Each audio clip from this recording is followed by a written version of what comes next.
It was a cold, rainy Tuesday afternoon, one of those gray days where the clouds hang low and the wind whips through your jacket no matter how tight you zip it. The kind of day that makes you want to stay home with a warm blanket and a hot drink. But I had bills to pay, and staying home wasn't an option. I was working the lunch shift at this small diner just outside of town. It wasn't fancy, just your regular mom-and-pop place with worn-out booths, checkered tablecloths, and the smell of fried food that never quite leaves your clothes. Still, I liked it there. The regulars were kind, the tips weren't bad, and the owners, Tom and Linda, treated us like family. That day was quiet.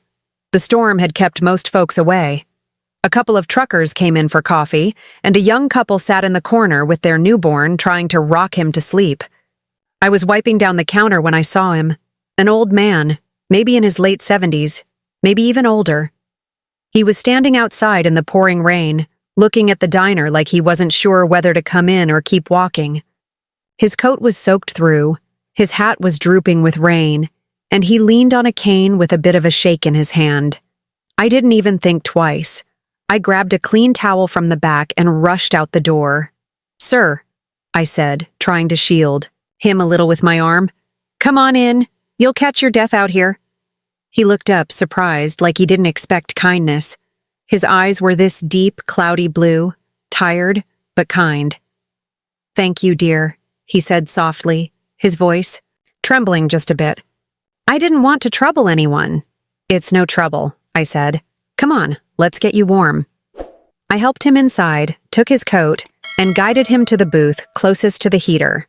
He was shivering a little, so I brought him hot coffee right away and sat down for a moment beside him. "You okay?" I asked. He smiled at me, a weak but genuine smile. "I've had better days. My car broke down a couple miles back. Tried to call someone, but my phone's dead. Figured I'd walk until I found somewhere." "Well, you found the right place," I said, patting his hand. "We'll get you dried off and fed."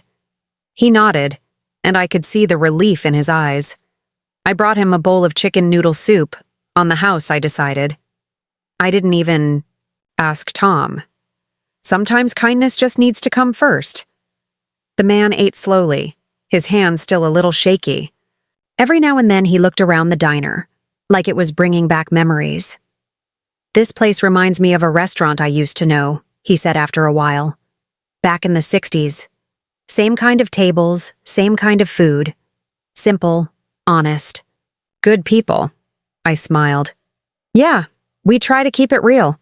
Nothing fancy, just good food and warm hearts." He chuckled. "That's worth more than gold these days." We chatted a little while longer. He told me his name was Mr. Harris. He didn't say much else, just that he was passing through on his way to visit an old friend. He looked like he had stories but didn't quite want to tell them yet. The storm didn't let up, and eventually the diner emptied out. Tom and Linda said I could close early since it was so quiet, and I agreed. But I didn't want to send Mr. Harris back into the cold. His clothes were still damp, and he looked tired. Bone tired. "Mr. Harris," I said, "would you like me to call someone for you? Maybe get a tow truck out to your car?" He shook his head. "I'll be fine. I'll just wait until the rain lets up a bit." I didn't like the idea of him out there alone. He reminded me too much of my grandpa, who passed a few years ago. So I made a decision I don't usually make. "My shift's done," I said. "If you want, I can drive you. We'll figure out your car tomorrow." He looked at me like I'd offered him the world. "You'd do that?" "Of course," I said. "You helped me just by walking in here today. I was having a rough morning. You reminded me why I love this job." So I helped him into my old beat-up Honda, cranked the heat, and drove him to the motel down the road. I offered to wait until he got settled, but he smiled and said, "You've done more than enough, young lady. Thank you." I nodded and waved, thinking I'd probably never see him again. The next morning, something strange happened. I came into work like usual, tying my apron and checking the coffee machine. Linda was already there, looking flustered. "Did you help an older man yesterday? Tall, gray hair, cane?" I blinked. Yeah, why? She handed me a letter. He dropped this off this morning, asked if we'd give it to you. I opened the envelope and found a handwritten note.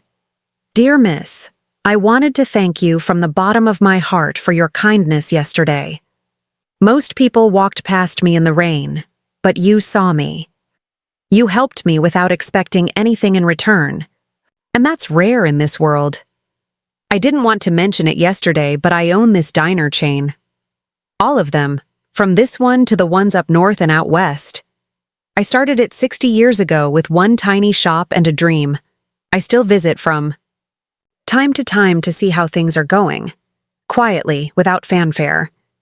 You reminded me of why I started this in the first place. Not for profit, but for people. For folks like you. That kind of heart can't be taught. As a thank you, I'd like to offer you something. There's a check enclosed to help with whatever you need. School, family, anything. And if you're ever interested in managing your own diner, I'll make it happen. You have my number at the bottom. With gratitude, Richard Harris. My hands were shaking when I finished reading. Inside the envelope was a check, more money than I'd ever seen, in one place. I couldn't believe it. I stood there stunned. Tears welled up in my eyes. Not because of the money, though that was life-changing, but because someone had seen me. Really seen me. And I had seen him too. That simple moment in the rain, that choice to step outside and help, it had changed everything. A few weeks later, I called the number on the letter. We spoke for over an hour. He told me stories about the first diner he opened with his wife, the struggles they went through, and the joy of building something with love. And then, just like he promised, he helped me open my own place. A little diner on the edge of town, with warm lights and the smell of fresh biscuits in the morning. We called it Second Chances, because that's what it felt like. Sometimes people walk into your life quietly, like a whisper. And sometimes, helping a stranger in a storm turns out to be the moment your whole life begins to change. Thank you for watching. Subscribe and hit the bell icon. Stay updated with my latest uploads so you don't miss a thing. Every subscriber helps this channel grow. Drop a like. If this video helped, entertained, or inspired you, let me know with a thumbs up. It boosts the video's reach and tells YouTube you enjoyed it. Leave a comment. I'd love to hear your thoughts.